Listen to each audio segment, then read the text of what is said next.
Olá pessoal, sejam todos e todas bem-vindos de volta ao Estúdio EPBR, direto do 10º Fórum do Biogás, aqui em São Paulo, realizado pela Abiogás. Nosso bate-papo de agora é com a Manuela Caiati, que é presidente da MDC Energia. Manuela, obrigado pela gentileza de estar aqui com a gente. Um prazer estar com você, Felipe. Obrigada pelo convite. A gente está aqui num evento, tá bem cheio, bem animado, várias pessoas discutindo o setor de biogás e biometano no Brasil. Como é que vocês estão vendo esse movimento agora, essa efervescência no setor? Eu acho que essa efervescência do setor a gente sente exatamente através de eventos como esse, né? Como esse fórum da Biogás.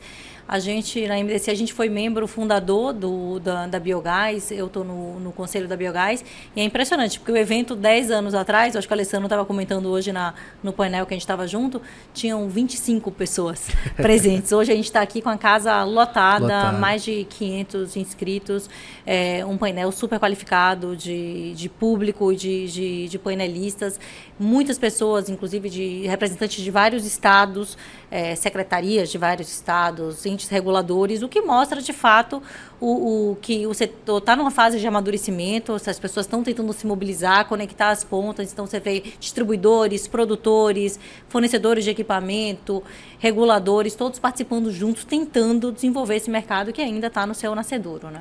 Você acha que é um sinal claro de que a sociedade está de fato cobrando que a gente mude e que a gente de fato migre para a economia de baixo carbono?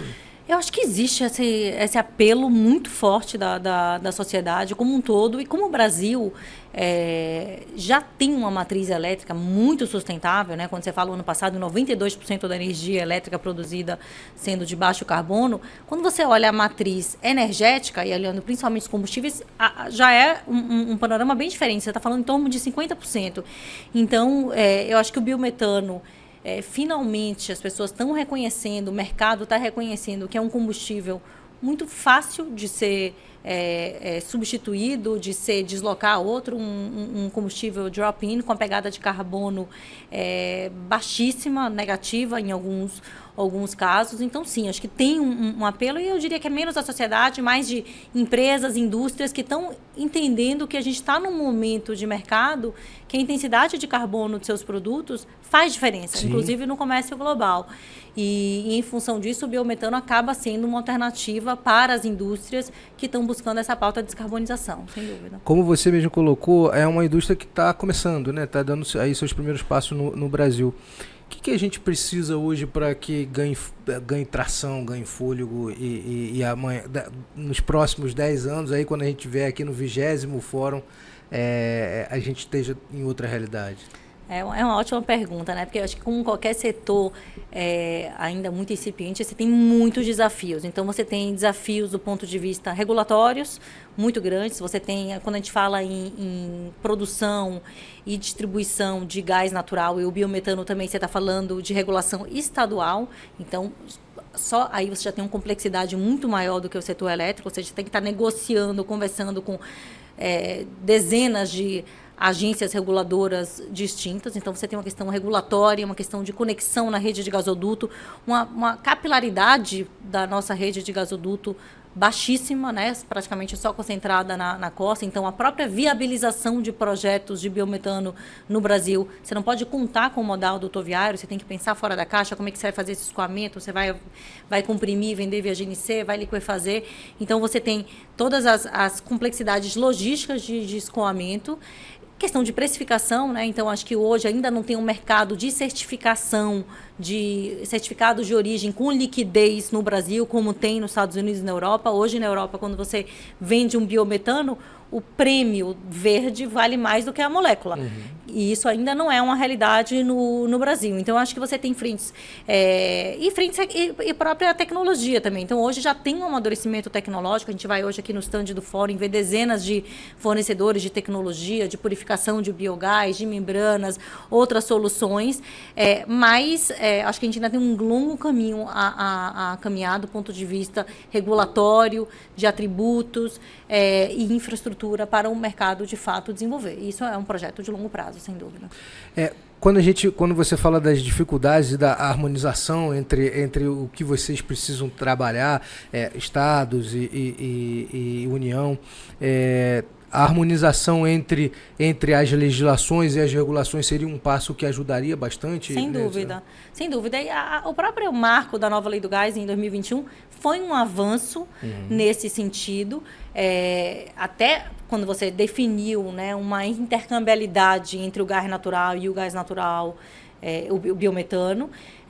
Você teve outras medidas, o próprio REDI por biometano, que foram feitas nesse sentido, mas você ainda não tem, dentro dos estados, uma clareza de qual é o modelo ideal, por exemplo, de conexão. Então, a gente, na MDC, a gente tem sido bastante ativo, inclusive junto com a Biogás, participando de consultas públicas de diversos estados que estão tentando criar esse arcabouço. São Paulo foi pioneiro, Minas, Espírito Santo, e a gente está trabalhando, mas, de fato, você precisaria ter E talvez a Biogás faça esse papel, né? A gente não consegue impor o que é o melhor modelo regulatório, mas pelo menos impor, sugerir modelos regulatórios que funcionem nessa dinâmica de Estado. Vamos garantir a modicidade tarifária, vamos entender como é que você vai onerar quem está investindo nas redes de gasoduto para a distribuição, ou se você vai pensar no biometano para substituir, por exemplo, um diesel na mobilidade, como é que vai ser os projetos da questão dos corredores sustentáveis. Então, essa harmonização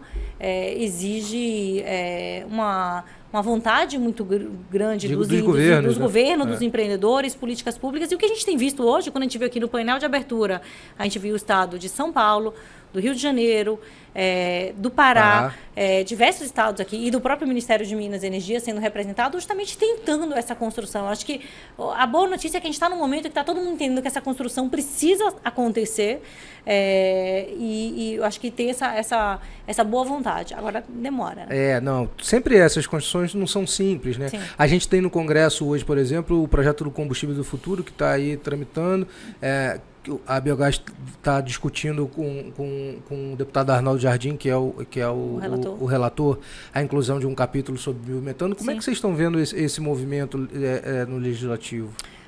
Eu entendo que a matéria ainda não foi distribuída no Congresso. Tinha uma vontade do governo de levar o plano do combustíveis de futuro para a COP em Dubai. A gente já está aí é difícil, né? Final do mês, tá né? Então, eu acho que talvez a gente não consiga nessa rapidez.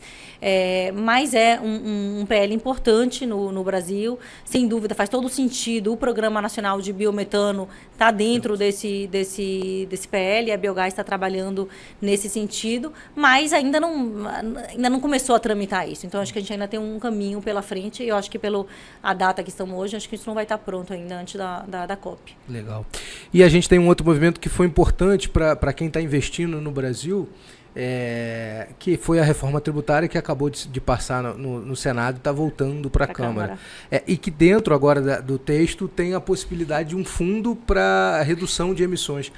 Isso é um movimento importante também? Como é que vocês enxergam? Veja, a reforma tributária, eu acho que todo empresário no Brasil entende como um passo importante que foi feito. Nunca é a reforma dos sonhos, não é a reforma que todo mundo gostaria, eu acho que seria impossível, mas é um avanço importante. Espero que seja aprovado logo, de forma final. E eu acho que qualquer tipo de mecanismo que tenha, seja através do mercado de carbono, que também está tramitando a legislação muito parecida com o modelo Cap and Trade da Europa, como o próprio vantagens também para redução de carbono dentro da parte tributária, são muito bem-vindos, porque, obviamente, eles estão sempre na linha de incentivar e fomentar o desenvolvimento de projetos que tenham uma redução de carbono reduzida. E aí, você pensando nisso num contexto global, no início de outubro, entrou na Europa, de fato, o CBAM, né? O Carbon Border Adjustment Mechanism, que começa, a partir de 2026, a cobrar efetivamente uma taxa de carbono de entrada na Europa de diversos produtos.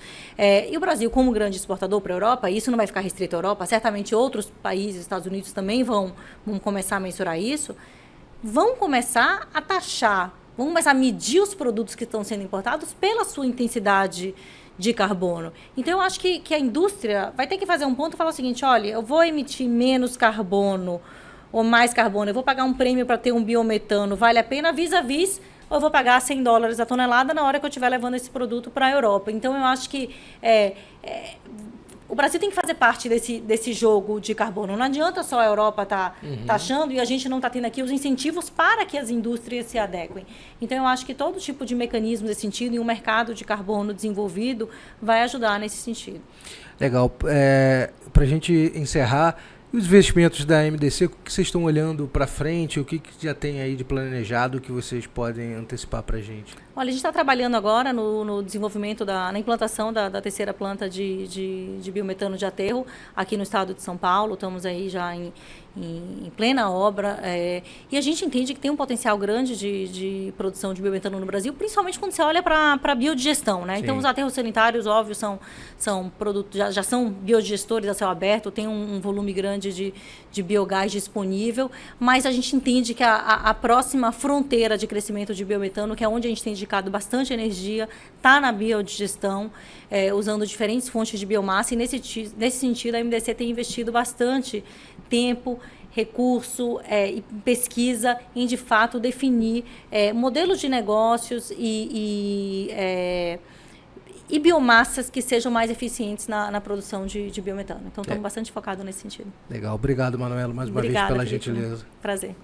Prazer. E obrigado por você que está acompanhando com a gente. Continue assistindo a cobertura da Agência BBR, do 10º Fórum do Biogás, pelos canais da Agência BBR.